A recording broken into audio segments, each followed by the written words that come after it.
So for your Ielts writing task 2 conclusion, I'm going to start by telling you what to not do in that aspect of your writing task, okay?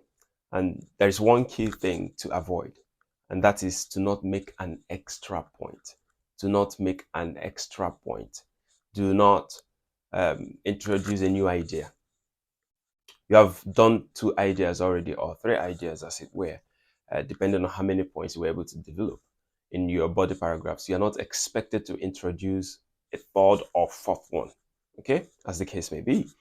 So you are to just summarize. So what you need to do is to reward a combination of the opinions you've made or the arguments you've made in the body paragraphs. Reward them, okay? Reward and summarize them, right? And how to do that is very simple. So you reward the opinions. You make a prediction depending on what the topic is, okay? So you reward the opinion, you make a prediction, and you call to action.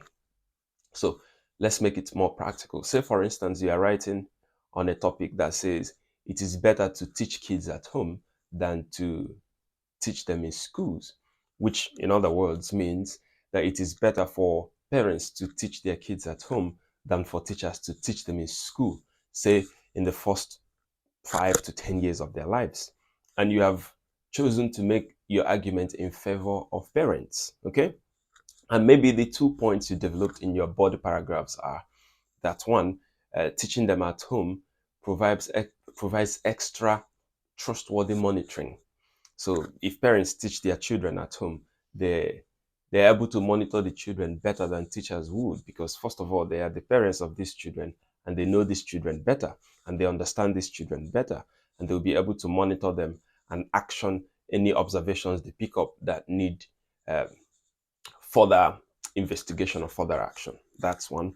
And 2, maybe you could say that teaching children at home will safeguard them against um, unhealthy ideologies that might be taught in schools. And that is not strange in today's times. It is happening in many places, okay? So a reason why parents might want to teach their children at home might be to protect them from ideological uh, narratives or ideological policies being fired into them at such an early age, okay? Or some form of formal grooming that is unhealthy in the long run. All right. So say, for instance, these are the 2 points you developed in your paragraph. So you could make a conclusion that puts them together, okay? And make a prediction and call to action. So let's start from the first one, which is summarizing the points.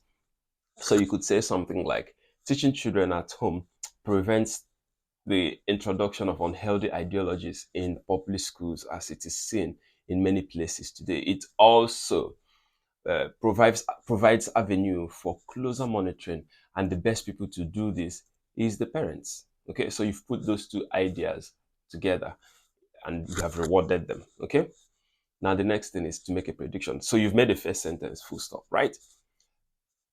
So the prediction could be what could happen if children are not taught at home. What could go wrong in the future?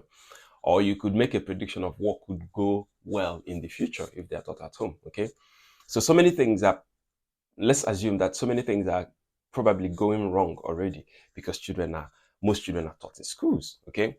So you could go the other way and you could say something like,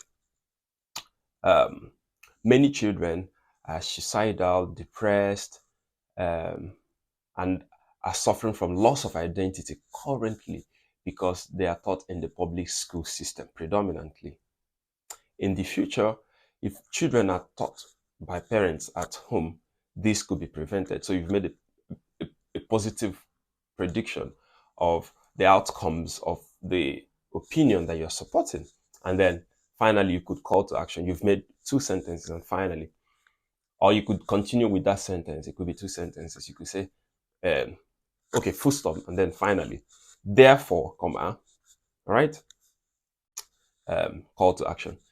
I support that parents should be given the opportunity and the authority and the permission to teach their children at home. And in fact, government should support them with information, resources, and support in their workplaces in form of maybe leave, more leave for parents to be able to spend more time at home and teach their children, or more flexible work schedules so parents can spend more time with their children at home and be able to help and support them academically. Okay, I hope that makes sense to someone watching.